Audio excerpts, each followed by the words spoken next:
What's Hey, up? Coach, you just want to start with a statement about Arizona's and maybe recap Utah a little bit and what you're hoping to do this week? Well, yeah, we're hoping to play games first of all. And then when we get to play, we're hoping to win. So yeah, I thought we had a great week of practice last week. I thought the game against Utah was the culmination of a really great week of practice, which is very odd because normally during finals week, it's not usually the best week of practice because everyone's really tired and a little bit crabby because they haven't slept as much and, things like that. But I also think, we were very intentional about everything that we worked on last week. And I think our team appreciated that. And whether they recognized it or not, it was all very specific and very intentional to Utah. So just really proud again of how we played and it's well in the rear view mirror by now. And we've turned our attention to Arizona's pretty quickly, both really good teams, both very different than Utah. So extremely athletic and will pressure and deny and attack our feet. And, it's a different game plan for sure. Coach, I was curious, and I didn't get a chance to ask you in the post game, and you mentioned practice, and you mentioned it in the pregame too, that you had a good week, surprisingly had a good week of practice leading up to Utah.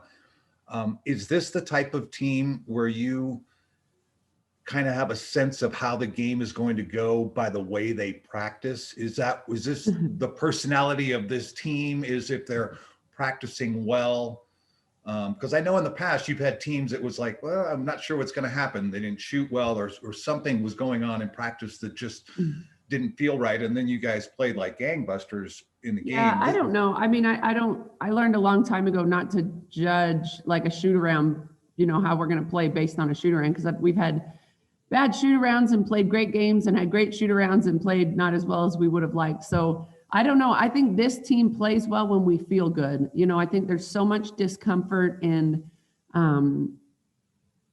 uneasiness, in our lives right now, and uncertainty, that I think basketball provides them sort of a happy place where they can be pretty normal. And so when we're feeling good about practice and feeling good about each other, I think that is what's going to be more of a determination of how we play. The difference between Utah and Denver was pretty stark. Yeah. Which speaks to my point. I mean, 3 games in 5 days on the road against 2 top 20 teams, getting home at 2 a.m., having to practice the next day and then a game the next day doesn't speak to feeling very good about anything, Yeah.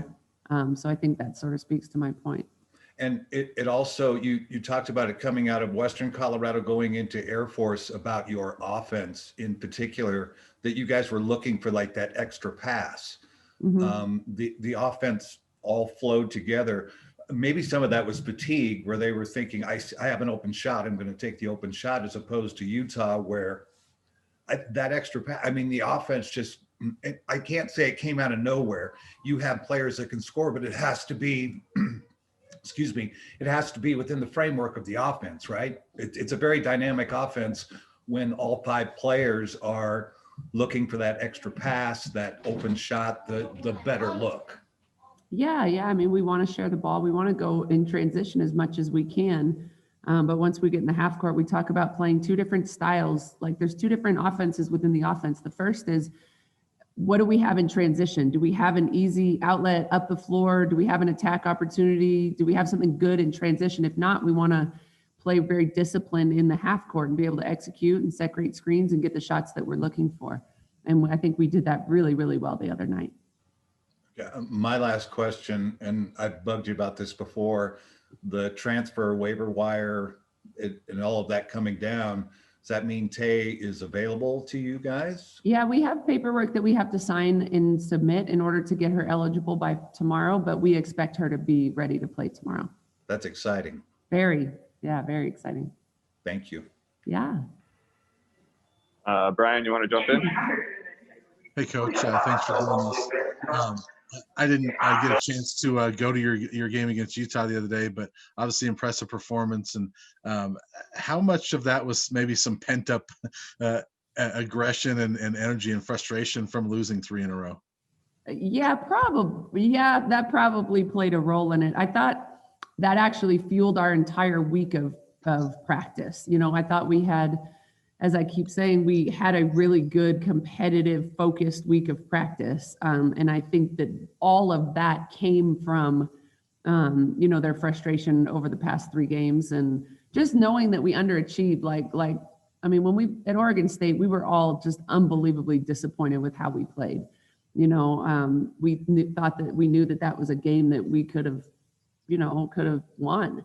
And there were so many things that we did that were just out of character and not what we've talked about, and not, so many layups, so many free throws. And so I think our extreme disappointment in that had an impact on our Denver game. We came out lethargic and we were still just kind of frustrated. But then we were able to, in several days of practice, able to take that frustration and channel it into a more positive energy, which then showed up against Utah. And then just looking at your numbers, I know you guys have 3 point guards that have been playing well. Maya's got a lot of assists. I imagine that assist to turnover ratio is not where you want it, though. Is that one that you feel like that number needs to get fixed as you guys go forward? Yeah, definitely. Our opponents are too good to turn the ball over, as much as we are. And when teams that play fast are going to turn the ball over a little bit more, there's more possessions and you're a little bit riskier, in transition. But yes, we need to get that. I think Sela's numbers are really good. She's almost a 2-to-1, but the rest of us need to, Frida's most of them are travels. She's thrown the ball away a couple times, skipping the open person to pass to the next guy, on the other side, when we've talked to her about just hit the one that's open next to you and let them swing it. So she's had 3 or 4 of those turnovers and the rest have been travels, which, to be honest, a lot of European players have when they first get here because our footwork is different. So with that, though, I mean, the assist numbers look pretty good. And I mean, Maya being at 10 at this point is pretty good. So are you pleased with that ball movement and the way that they're really, sharing and distributing the ball? Yep. We don't have a single, this is weird to say, we don't have a single jerk on our team.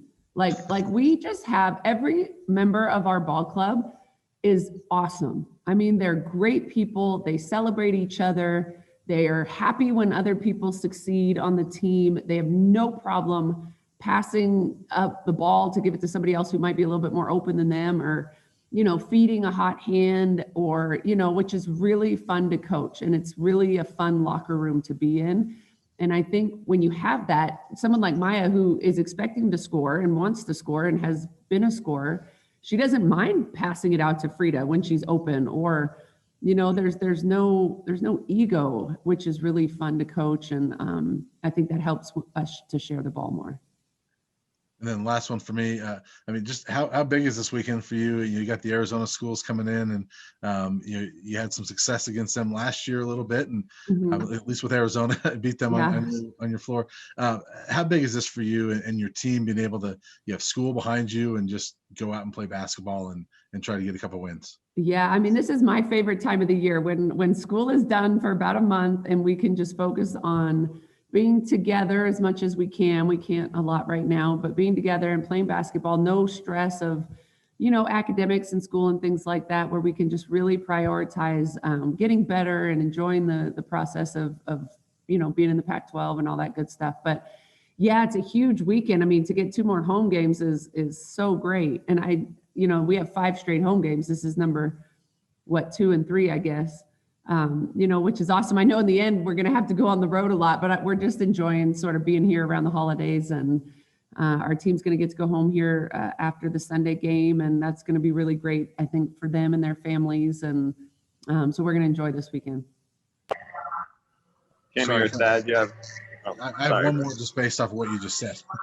Are you nervous about that? About sending them home for the holidays? Obviously, you're nervous every single day anyway, but does that make you more nervous to send them home and bring them back? Yeah, a little bit. But our team, I think, has done a great job and has earned our trust to make good decisions. That doesn't mean you can't walk through somebody who just sneezed in the grocery store and get COVID, but I trust them to make great decisions. Their families know, that they need to make great decisions and all that stuff.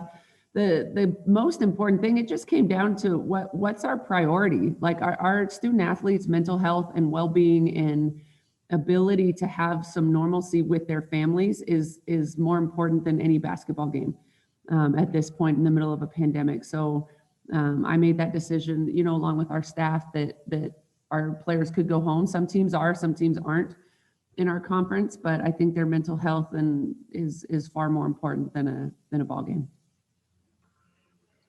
Cami or Thad, do you have anything for Coach? Yes, hi, Coach. I did have one. Brian kind of mentioned the success you had last year against Arizona and that kind of thing. Is that a hard jumping off point though with the season because of the weird time and space that we're in terms of it feels like so long ago? Or do you hear the girls talking about like, hey, remember this? Or is that not much of a rally point anymore? Yeah, I don't think it is. Honestly, we haven't even talked about it with our team. I mean, they know we beat Arizona. They also know Ari McDonald didn't play, and they're a different ball club with Ari McDonald. She's one of the best players in America. And so she adds a different dynamic to their team. But I think right now, after a great basically 2 weeks of practice and a great game against Utah, I think we're feeling really confident more in who we are. We've really, after the Oregon trip and even the Denver game, we met as a staff and talked about we need to prioritize us more than our opponents. So it's too early in the season to start going, oh, well, we should defend the ball screen like this for this team, and let's try to change this for that team. And, we need to have an identity before we can start adjusting to every team that we're playing. And I think our team has responded to that, really trying to prioritize who we are, what we do well, what we need to do to be successful. And so, yeah, we actually haven't even talked about last year's Arizona, but I think I just think we feel pretty good about who we are and what we're doing. The only other question I was thinking about, as dynamic and fluid as this season has been, maybe there's more than one kid that, as much as you're kind of keeping tabs on them and their mental health and how they're doing, is there a kid that you're like, I'm confident, they're totally adaptable, I know if we had to switch and play a game in an hour, they'd be up for it? Is there any player that you're like, I know they're good, I know that they're totally flexible in that play, and this kind of crazy season and chaotic season plays to their strength? Yeah, truthfully, I would say most of our team is like that because a lot of them have been here since June. And the last 8 or 9 months have been exactly what you just said. Like, oh, we're going to get to practice. Oh, wait, no. Oh, maybe we can do indies. Nope, you can only have one person and one coach. And nobody can lift weights. Wait, we can lift weights, but you can't be next to anybody. Oh, we can eat together. Nope, can't eat together. You got to pick up your meals.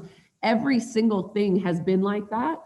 So at this point, I think if you are not super adaptable, you probably wouldn't still be plugging along the way we are. If I had to pick one, I would say Jalen Sherrod, just because she epitomized, she was raised, in a way that is just built to overcome adversity.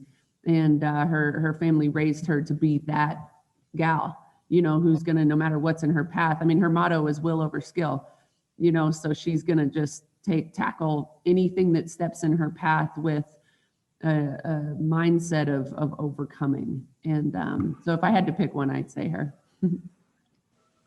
Anything else for Coach? If not, I've got Maya here waiting.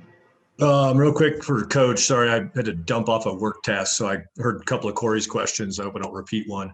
Coach, what did the players say about arena atmosphere? It was a blast being in the gym the other day, by the way. That just felt great.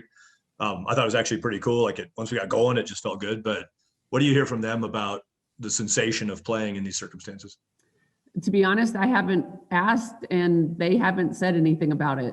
So to me, it feels like a glorified scrimmage, like a preseason closed scrimmage is what it feels like. But the competitive nature of every single athlete and coach on the floor is just as intense as the Pac-12 tournament. I mean, it's the intensity on the court is exactly the same, but maybe ask Maya when she gets on, because I'm not sure how they feel about it. Okay.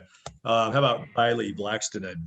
Just maybe a little thought on her after Utah. I hadn't seen her and I was glad to see her. She looked like she's a nice piece of the puzzle. Yep. Kylie's going to be a great player for us. She's still learning the tempo and pace at which, the Pac-12 is playing. And like a lot of high school players, she's naturally just been better than everybody. She's been taller than everybody and better. And so it hasn't required a level of tenacity that this Pac-12 will require, for her to be successful. So we're constantly talking to her about being aggressive, don't pass up open shots. She's a great shooter, and getting on the boards and things like that. But I do firmly believe she's going to be a great player for us. Great. Thank you, Coach. Yeah, of course. All right. Bye, guys. Okay. We'll See go ya. ahead and swap it out.